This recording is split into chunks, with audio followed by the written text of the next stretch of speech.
श्री शिवाय नमस्तुभ्य मित्रों, जय महाकाल, हर हर महादेव। तो मित्रों, कैसे हैं आप सब? आशा करते हैं आप सभी लोग बहुत अच्छे होंगे। मित्रों, 30 जनवरी को शुक्रवार का दिन है और यह माँ का प्रदोष काल का दिन है।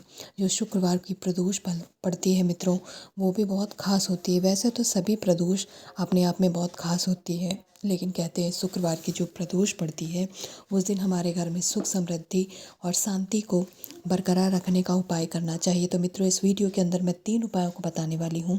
आप लोग जल्दी से वीडियो को स्टार्ट करिए और बिना स्किप किए लास्ट तक देखिएगा और तीनों उपायों को मैं समझाने का पूरा प्रयास करूँगी। सबसे पहला ही उपाय मैं आप लोगों को लेकर आई हूँ, जिसे आपको एक कनेर के पुष्प से करना है। इससे करने से मित्रों, घर में सुख समृद्धि और शांति का सदा सदा के लिए वास होगा।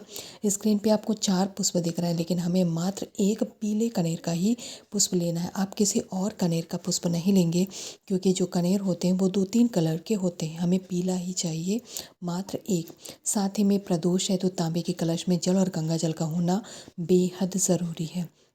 इसके बाद जो आपने पुष्प लिया है उसे आपको इसके अंदर नहीं डालना है। अलग से थाली में लेकर के मित्रों, आप देव आदिदेव महादेव भगवान शंकर के शिवलिंग के पास पहुंच जाएंगे। और ध्यान रखिएगा, कनेर के पुष्प को हमें समर्पित एक स्थान पे कराना है, लेकिन उससे पहले उसे स्पर्श हम 5 स्थानों पे करेंगे और 5 के 5 स्थानों पे आप स्पर्श कराते जाएंगे और महादेव जी से अपने घर में, अपने परिवार के लिए, अपने लिए सुख समृद्धि और शांति की कामना हर बार करेंगे। देखिए, मैंने यहाँ पर कुल 5 स्थानों पे आपको समझाने का प्रयास किया है, जैसे कि जलाधारी पे माता अशोक सुंदरी के स्थान पर, भगवान गणेश जी के स्थान पर, और जो लोटा, जो कलश होता है महादेव जी के शिवलिंग के ऊपर, जहाँ पर उनकी पांचों की पांचों बेटियाँ निवास करती हैं वहाँ पर, और जो महादेव जी का त्रिशूल होता है उस पर। इस तरीके से 5 जगह पर इस पुष्प को स्पर्श कराना है। सबसे पहले आप सभी लोग जलाधारी पे स्पर्श कराइएगा, दूसरे नंबर पे भगवान गणेश के स्थान पर, तीसरे नंबर पर आपको माता के हस्त कमल पर, चौथे नंबर पर जो भगवान शंकर की पांचों बेटियां होती वहाँ पर, और 5वें नंबर पर त्रिशूल पर स्पर्श कराते ही वहीं पर आपको इस पुष्प को समर्पित कर देना है। इन 5 स्थानों पे समर्पित करते जाइएगा, स्पर्श कराते जाइएगा मित्रों, और अपने घर की सुख समृद्धि और शांति की कामना करेंगे हर एक बार स्पर्श कराते समय। करना देखिए, आपको सुबह ही है, प्रदोष काल में इसका इंतज़ार मत करिएगा। इस उपाय को आप कर लीजिएगा मित्रों, बिना कोई किसी प्रकार की गलती किए हुए आपको इस उपाय को करना है। अब दूसरे उपाय की बात करते हैं, जिसे कहते हैं, इस उपाय को अगर आपने कर लिया मित्रों तो आपको 26 प्रदोष का लाभ मिलेगा मात्र इस एक उपाय को करने से। तो क्यों ना इसे किया जाए। इसके लिए मात्र आपको तांबे के कलश में जल और गंगा जल, यानी एक लोटा आपको जल का लेकर जाना है, उसमें गंगा जल डालना है।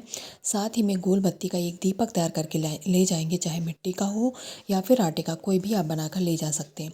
सबसे पहले जाते ही महादेव जी की शिवलिंग के ऊपर, जलाधारी के ऊपर आपको, यानी महादेव जी के शिवलिंग के ऊपर श्री शिवाय नमस्तुभ्यं मंत्र का जाप करते हुए जल को आपको समर्पित करना स्टार्ट कर देना है।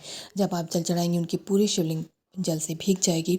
आपको अपने हाथों की सहायता से पूरे शिवलिंग को जल सहित आपको स्पर्श कराना है, कुछ इस तरीके से जलाधारी से होते हुए माता अशोक सुंदरी के स्थान पर उनके पूरे परिवार को आपको अपने हाथ से उस जल के माध्यम से स्पर्श करना है। ठीक है मित्रों, दोनों हाथों की सहायता से आप स्पर्श करते हुए उस जल को नीचे गिर जाएगा उतनी देर तक आपको स्पर्श कराना है।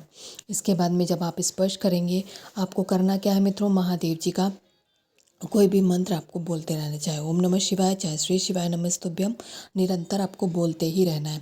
इसके बाद चौखट पे आपको उस दीपक को प्रज्वलित करके जाना है। जो गोल बाती का आप दीपक लेकर के गए हैं उसे महादेव जी की चौखट पर प्रज्वलित करके, और मित्रों आप यही निवेदन करेंगे कि आपके घर में कभी कोई कष्ट न रहे, कभी कोई परेशानी न रहे। यदि कोई परेशानी आए मित्रों, वो आपके इन उपायों के माध्यम से घर के अंदर प्रवेश ना कर पाए। इस तरीके से करिएगा, आपको निश्चित तौर पे लाभ मिलेगा।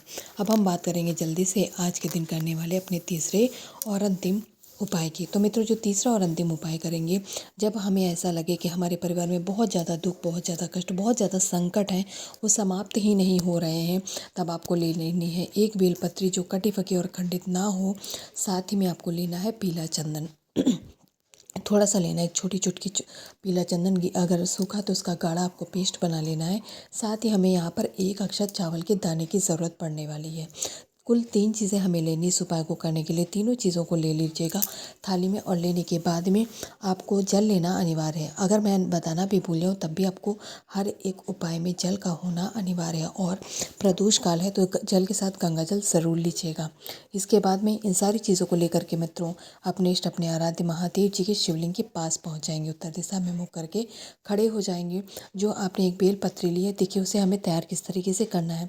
बेल पत्री के मध्य की जो डंडी होती है, जो तीनों पत्तियों को जोड़ने का काम करती है, वो स्थान, वो उस एक पॉइंट पे आपने जो पीला चंदन लिया उसको लगाना है। उसी पॉइंट पे, पूरे पत्ती पे नहीं लगाएंगे, पहले उसी स्थान पे आपको एक पीला चंदन लगाना है। और फिर पीला चंदन लगाने के बाद में जो एक अक्षत चावल का दाना लिया है उसे उसी पे आप चिपका लीजिएगा। और महादेव जी के शिवलिंग के किसी भी स्थान पर आप इस बेलपत्री को रख सकते हैं। किसी भी स्थान पे, चाहे तो जलाधारी पे रखिए, माता अशोक सुंदरी पर, भगवान गणेश जी के स्थान पर, किसी भी स्थान पे रखिए मित्रों। और जब आप रखेंगे तो आपके ज़ुबान पर भी एक ही सवाल होना चाहिए कि महादेव जी, आप सबका दुख दूर करते हैं, सबके जीवन में खुशियाँ लाते हैं, मेरे भी जीवन के कष्ट है जो समाप्त नहीं हो रहा, मुझे कोई रास्ता नहीं सूझ रहा है, अब आप ही रास्ता दिखाएं, ऐसी विनती कामना करते हुए मित्रों समर्पित कर दीजिएगा। और लास्ट में जो एक लोटा जल लेके गए हैं उसे श्री शिवाय नमस्तुभ्यं मंत्र का जाप करते हुए महादेव जी के शिवलिंग पे समर्पित कर दीजिएगा मित्रों। फिर देखिएगा कैसे इस प्रदोष काल में आपके दुखों का नाश होता है।